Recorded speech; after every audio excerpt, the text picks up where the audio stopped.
The story of the English monarchy is a tapestry woven with threads of conquest, ambition, piety, and rebellion. From William the Conqueror's decisive victory at Hastings in 1066, England had been ruled by a line of Norman kings, their grip on power solidified through military prowess and a sophisticated system of feudal governance. Yet, by the mid-12th century, this seemingly unassailable dynasty teetered on the brink of collapse.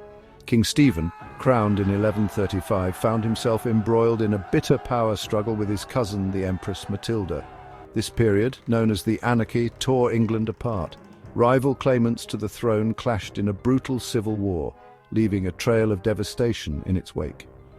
The very fabric of English society frayed as castles became fortresses and the authority of the crown waned. The Anarchy was a stark reminder of the fragility of power and the ever-present threat of instability. It exposed the fault lines within the Norman system of rule, where ambition and personal feuds could easily plunge the kingdom into chaos. As the conflict raged, a new dynasty waited in the wings, poised to reshape England's destiny, the Angevins.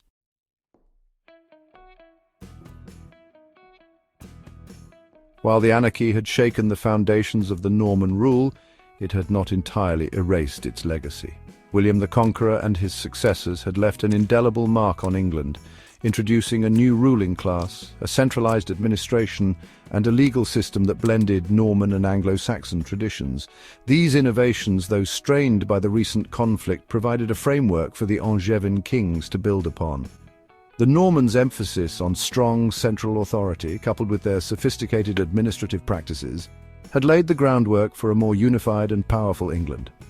They had introduced the Domesday Book, a comprehensive survey of land holdings, which served as a tool for taxation and governance.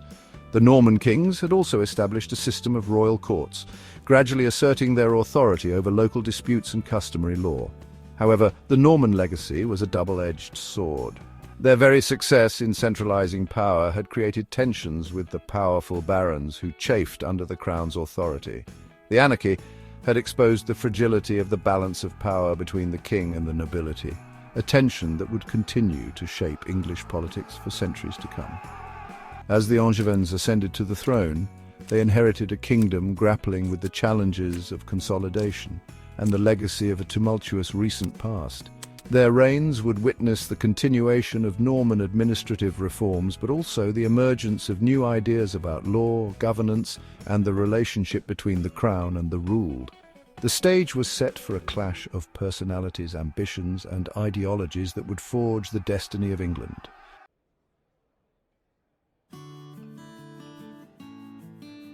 In 1154, Henry II, Duke of Normandy and Count of Anjou, ascended the English throne.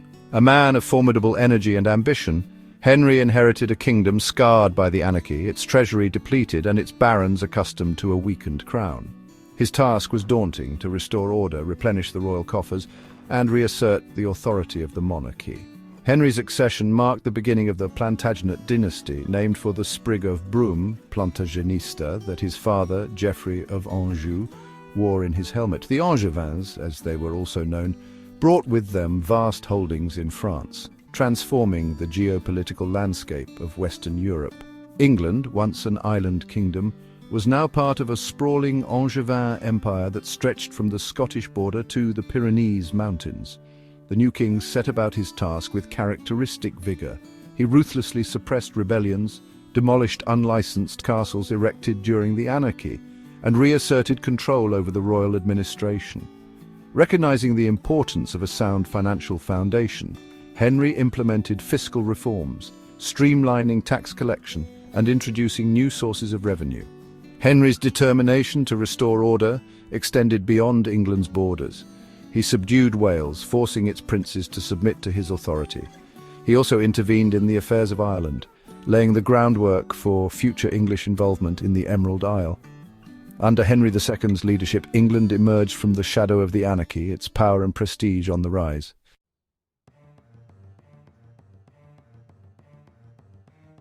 Henry II's reign was not merely about restoring what had been lost during the Anarchy, it was also a period of significant administrative innovation.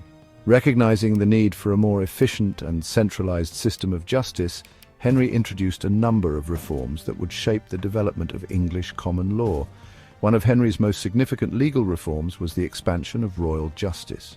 He empowered royal courts to hear a wider range of cases, gradually undermining the authority of local courts and customary law. This centralization of justice not only strengthened the Crown's authority, but also contributed to the development of a more unified legal system throughout England. To further enhance the administration of justice, Henry introduced the concept of trial by jury. While not yet the jury system we know today, it represented a significant departure from earlier forms of trial, such as trial by ordeal or combat. Under Henry's system, a group of 12 men, typically local knights or freemen, were tasked with examining evidence and delivering a verdict. Henry's legal reforms, while driven by a desire to strengthen royal authority, also had the effect of making justice more accessible to ordinary people. By expanding the reach of royal courts and introducing new legal procedures, he provided a measure of protection from the arbitrary rule of local lords. These reforms, though gradual and sometimes met with resistance, laid the groundwork for the development of a more equitable and sophisticated legal system in England.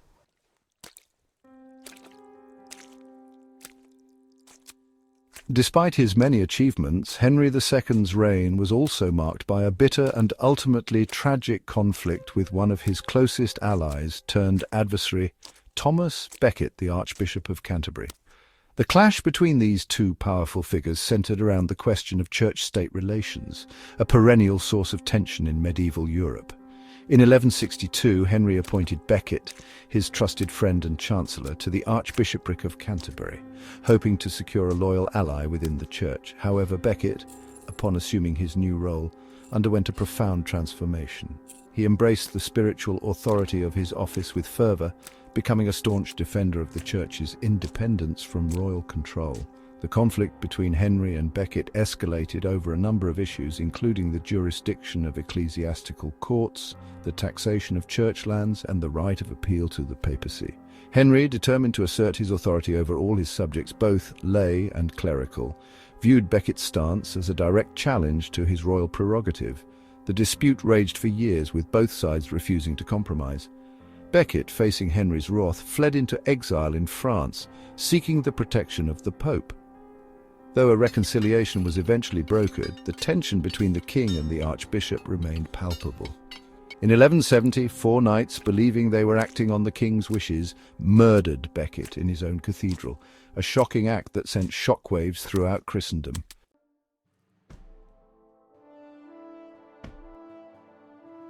Richard I, son of Henry II and Eleanor of Aquitaine, ascended to the English throne in 1189, inheriting a kingdom both powerful and deeply marked by his father's tumultuous reign. Known to history as Richard the Lionheart, he embodied the chivalric ideal of the warrior king, renowned for his courage, military prowess, and thirst for glory on the battlefield. Yet Richard's reign would be defined as much by his absence from England as by his exploits abroad. From the outset, Richard's gaze was fixed firmly on the Holy Land. The fall of Jerusalem to Saladin's Muslim forces in 1187 had sent shockwaves through Christendom, igniting calls for a third crusade to reclaim the Holy City. Richard, imbued with religious zeal and a thirst for military glory, saw this as both a sacred duty and an opportunity to cement his legacy as a warrior king. Before embarking on his crusade, however, Richard needed to secure his kingdom and amass the necessary funds for such a grand expedition.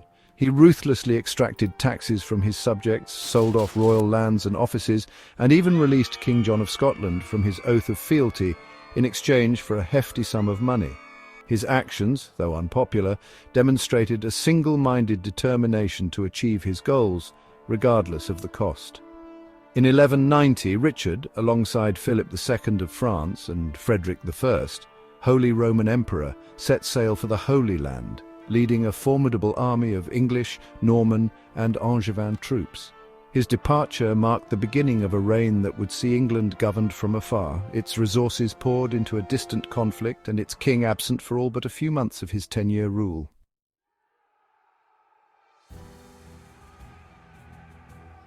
Richard's campaigns in the Holy Land were a testament to his military brilliance and personal bravery. He won a series of stunning victories against Saladin's forces, capturing the strategically vital port of Acre after a lengthy siege and securing Christian control over much of the Levantine coast. His reputation as a fearless warrior, both admired and feared by his enemies, spread throughout the region. However, Richard's crusading zeal was tempered by political pragmatism.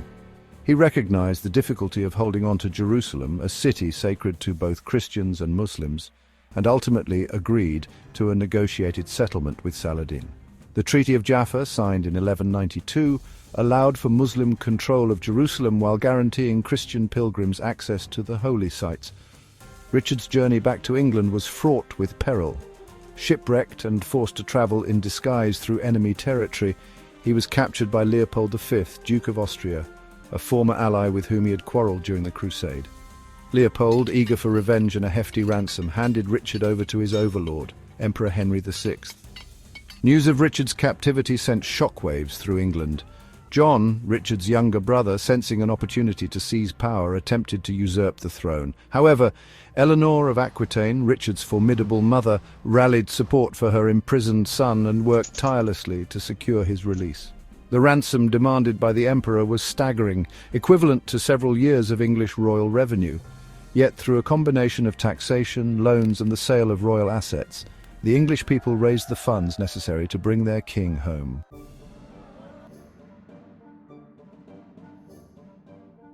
Richard I returned to England in 1194, greeted by rejoicing crowds eager to welcome their king back after his long captivity. He quickly moved to consolidate his power, crushing John's rebellion and reasserting his authority over the kingdom. However, Richard's return was short-lived. After spending only a few months in England, he departed once more for France, determined to confront Philip II, who had taken advantage of Richard's absence to expand his own power. Richard's remaining years were spent embroiled in a series of conflicts with Philip II, a struggle for dominance that consumed the resources of both kingdoms. In 1199, while besieging a minor castle in France, Richard was struck by a crossbow bolt and died from the infected wound a few days later. His death, far from the battlefields of the Holy Land, marked the end of a reign that had been both glorious and deeply flawed. Richard the Lionheart remains one of the most celebrated kings in English history, his legend burnished by tales of his bravery, military genius, and chivalric ideals. Yet his reign was marked by contradictions. He was a king who spent only a few months in England, a crusader who achieved victory on the battlefield, but ultimately failed to recapture Jerusalem, and a ruler who taxed his subjects heavily to fund his foreign adventures. Despite his absences and the financial burdens he imposed, Richard retained the loyalty of many of his subjects. He was seen as a courageous and charismatic leader, a symbol of English strength and determination. His reign, though brief and often turbulent, left an indelible mark on the English psyche, shaping perceptions of kingship and national identity for centuries to come.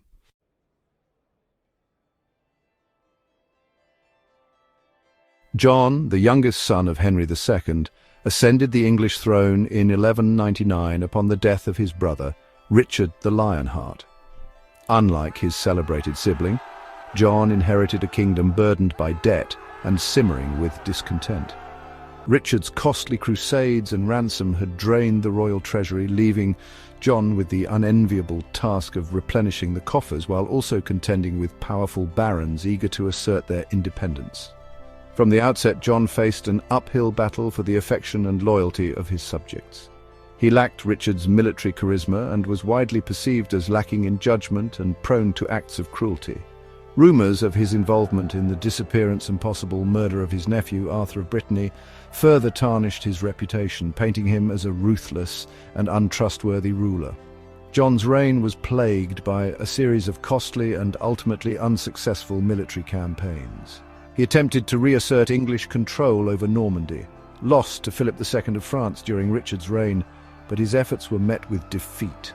The loss of Normandy, a blow to English prestige and a source of significant revenue, further weakened John's position and emboldened his enemies both at home and abroad. To make matters worse, John's personal life was marked by scandal and controversy.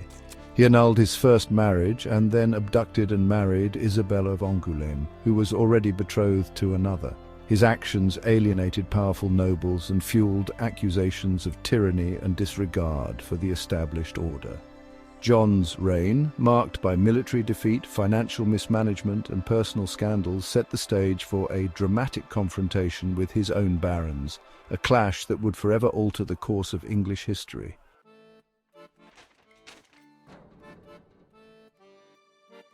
The loss of Normandy in 1204 was a watershed moment in John's reign, marking the beginning of the disintegration of the Angevin Empire, painstakingly built by his predecessors. The vast territories in France, acquired through conquest, marriage, and inheritance, had been a source of both wealth and prestige for the English crown. Their loss not only diminished John's power and influence on the continent, but also had profound consequences for English identity and the relationship between the king and his subjects. For centuries, the English monarchy had been intimately tied to its continental possessions. The Norman conquest had created a ruling class with deep roots in both England and France, and the Angevin kings had moved easily between their domains, maintaining courts and administrations on both sides of the English Channel. The loss of Normandy severed this connection, forcing the English crown to confront its island status and re-evaluate its place in the European political landscape. The loss of the Angevin territories also had significant economic consequences for England. The revenues from these lands had been a vital source of income for the crown, and their loss forced John to seek new ways to finance his court and his wars.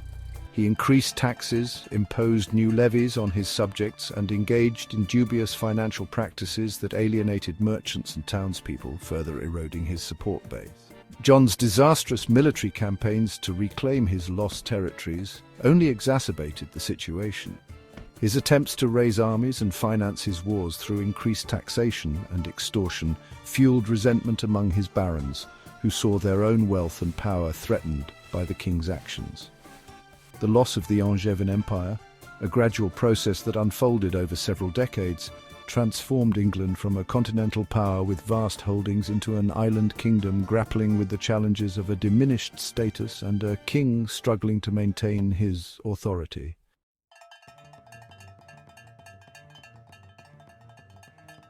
By the early 1210s, John's reign had reached a crisis point. His disastrous military campaigns, his oppressive financial policies, and his autocratic style of rule had alienated many of his most powerful barons, who saw him as a tyrant who had violated their traditional rights and privileges. In 1215, a group of these disgruntled barons, led by Robert Fitzwalter, took up arms against the king, demanding that he recognize and respect their ancient liberties. The barons' rebellion, fueled by years of simmering resentment and a belief that John had overstepped his authority, quickly gained momentum. They captured London, forcing the king to negotiate. After weeks of tense discussions, John agreed to a set of demands that would come to be known as the Magna Carta, or Great Charter. The Magna Carta was a landmark document, a testament to the growing power of the English nobility and a significant step towards limiting the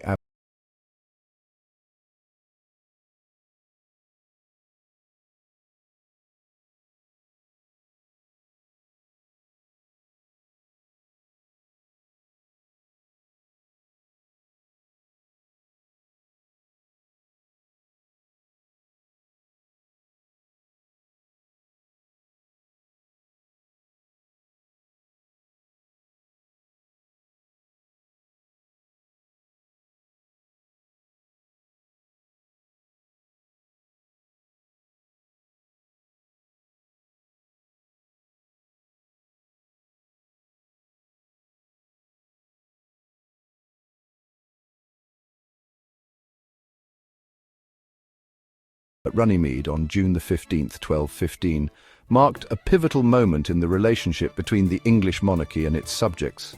King John's reluctant agreement to the terms laid out by his barons was a response to the immediate crisis of rebellion, but it also set a precedent that would resonate throughout English history. The initial impact of the Magna Carta, however, was far from revolutionary. Initially, the Magna Carta was seen as a temporary measure, a peace treaty designed to quell the baronial uprising and restore some semblance of order. The document itself was hastily drafted and contained various clauses addressing specific grievances rather than a coherent legal framework. Its immediate effect was to force King John to acknowledge that his authority had limits and that he was bound to respect certain traditional rights and customs. Despite its groundbreaking nature, the Magna Carta did not bring about an immediate transformation in governance. King John, never one to fully accept the constraints placed upon him, sought to annul the charter almost as soon as he had sealed it. He appealed to Pope Innocent III, who declared the Magna Carta invalid and excommunicated the rebellious barons. This papal intervention led to the resumption of hostilities known as the First Barons' War and threw England back into turmoil.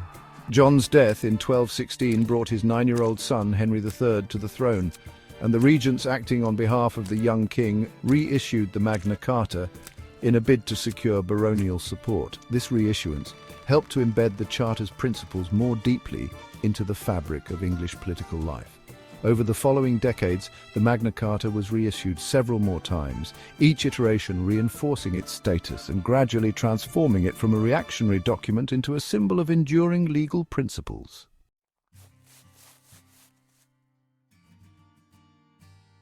As the immediate crisis of King John's reign receded, the Magna Carta began its transformation from a pragmatic peace treaty into a foundational document of English law and governance. Over the centuries, the Charter would be reinterpreted, expanded and invoked in various political and legal contexts, each time reinforcing its significance and broadening its scope. During the reign of Henry III and his successors, the principles enshrined in the Magna Carta were invoked by barons and commoners alike as a defense against royal overreach. The clauses that addressed due process and the prohibition of arbitrary imprisonment were particularly significant, laying the groundwork for the development of habeas corpus and other legal protections. The Magna Carta's emphasis on the consent of the governed in matters of taxation would also become a cornerstone of English constitutional thought. By the 17th century, the Magna Carta assumed a new role in the political struggles between the monarchy and Parliament. Figures such as Sir Edward Coke, a prominent jurist, championed the Magna Carta as a defense of traditional English liberties against the perceived tyranny of the Stuart kings. In his legal writings, Coke elevated the Magna Carta to near-mythic status, portraying it as a bulwark of ancient constitutional principles that predated even the Norman conquest. This interpretation would fuel the resistance to royal absolutism and contribute to the constitutional conflicts that culminated in the English Civil War. The Glorious Revolution of 1688 and the subsequent Bill of Rights further entrenched the principles of limited government and the rule of law, building on the foundations laid by the Magna Carta. The Charter's legacy extended beyond England's shores, influencing the development of constitutional frameworks in other parts of the world, including the American colonies. The framers of the United States Constitution and the Bill of Rights drew inspiration from the Magna Carta's principles, embedding its ideals of due process and the protection of individual liberties into the fabric of American law.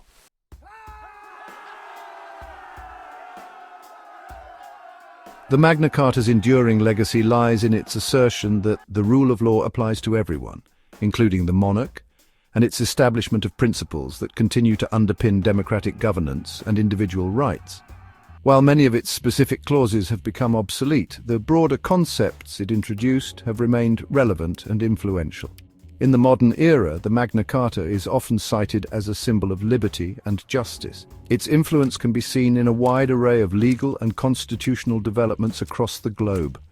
The principles of due process, habeas corpus, and the right to a fair trial, all of which have their roots in the Magna Carta, are enshrined in numerous national constitutions and international human rights instruments. The Universal Declaration of Human Rights and the European Convention on Human Rights both reflect the enduring impact of the Magna Carta's ideals.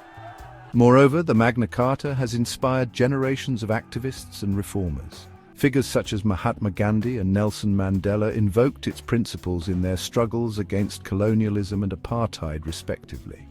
The Charter's assertion that no one is above the law has been a rallying cry for those seeking to challenge authoritarian regimes and demand greater accountability from their governments. In contemporary legal and political discourse, the Magna Carta continues to be a touchstone for debates about the balance of power between the state and the individual. Issues such as government surveillance, the rights of detainees, and the protection of civil liberties are often framed in terms of the principles first articulated in the Magna Carta. Its symbolic power as a guarantor of fundamental rights and freedoms ensures that it remains a relevant and powerful document, more than 8 centuries after it was first sealed. While the Magna Carta was born out of a specific historical context and aimed at addressing the immediate grievances of 13th century English barons, its legacy has transcended time and geography. It stands as a testament to the enduring human quest for justice, liberty, and the rule of law, a document whose principles continue to shape societies and inspire movements for freedom and democracy worldwide.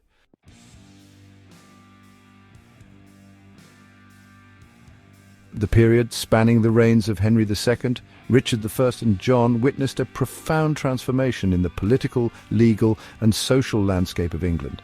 The early Plantagenet kings, inheriting a kingdom still bearing the scars of the anarchy, navigated a complex web of internal and external challenges, leaving an indelible mark on the institutions and identity of England. Henry II, the first of the Plantagenet kings, embarked on an ambitious program of reform and expansion determined to restore order, strengthen royal authority, and expand the reach of the English crown. His reign saw the development of a more centralized and efficient system of justice, marked by the expansion of royal courts, the introduction of trial by jury, and the emergence of common law. Henry's efforts to curtail the privileges of the Church, epitomized by his bitter conflict with Thomas Becket, highlighted the ongoing struggle for power between the Crown and the Church, a theme that would continue to resonate throughout English history. Richard I, Richard the Lionheart, embodied the chivalric ideal of the warrior king, renowned for his military exploits during the Third Crusade, yet his reign was marked by prolonged absences from England as he pursued glory on the battlefields of the Holy Land and later in defense of his French territories. While Richard's exploits captured the imagination of his subjects, his constant need for funds to finance his wars placed a heavy burden on the English treasury, sowing seeds of discontent that would plague his successor. John, inheriting a kingdom burdened by debt and facing a resurgent French monarchy, struggled to maintain the Angevin Empire built by his predecessors. His reign witnessed the loss of Normandy, a devastating blow to English prestige and a turning point in the relationship between England and the continent. John's autocratic tendencies, coupled with his military failures and controversial personal life, alienated many of his most powerful barons, culminating in the First Barons' War and the signing of the Magna Carta in 1215.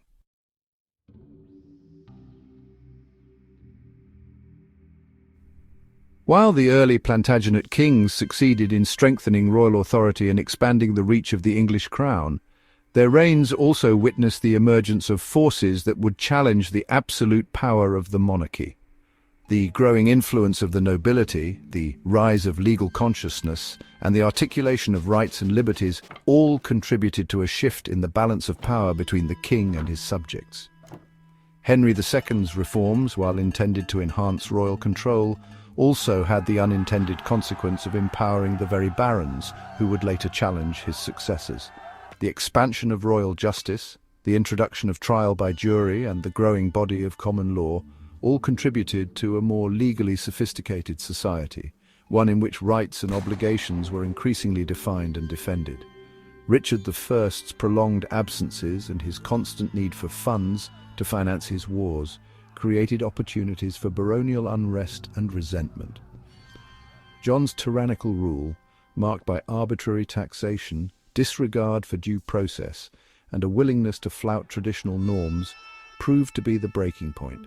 The baronial rebellion that forced John to seal the Magna Carta was a watershed moment in English history, marking the emergence of a powerful nobility willing to challenge the king's authority and assert their own rights and privileges. The Magna Carta, though initially intended as a peace treaty between the king and his barons, would have far-reaching consequences. Its clauses affirming the right to due process, limiting the king's power to tax, and establishing a mechanism for holding the king accountable laid the groundwork for the development of constitutional government in England.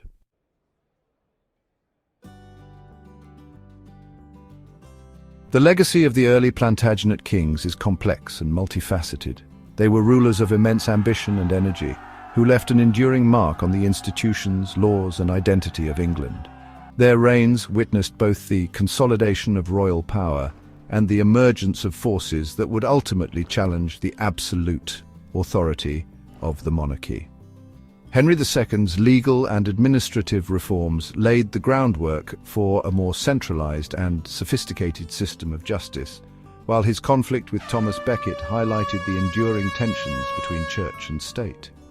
Richard II's crusading zeal captured the imagination of his subjects, but his prolonged absences and insatiable need for funds created problems for his successors.